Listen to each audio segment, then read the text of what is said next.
নিয়ে খাইয়ে দেখলাম স্বাদটা অনেক ফেভারিট, অনেক ভালো। একটা বড় পায়া দেখতেছেন। হ্যালো এভরিওয়ান, কেমন আছেন সবাই? আশা করি ভালো আছেন। তো আজকে আমরা নতুন একটা রেসিপি নিয়ে চলে আসছি, আজিজ মামার হালিম ঘর। দেখতে থাকেন। মামা ভালো আছেন? আলহামদুলিল্লাহ ভালো আছি। তো অনেক দূর থেকে চলে আসলাম আজকে আপনার হালিমের স্বাদ ট্রাই করতে।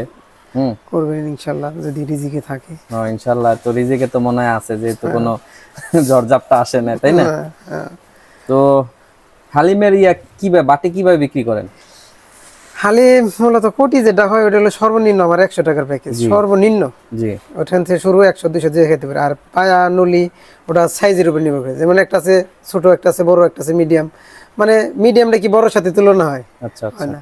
তাহলে পাবলিক ঠকবো যদি এক রেট করে দেই, তাহলে পাবলিক ঠকবি। তখন আমি বড়টা বানাবোই না, বিশেষ করে মিডিয়ামটাই বানাবো। যেমন এই যে নলিটা 350 টাকা বিক্রি হয়।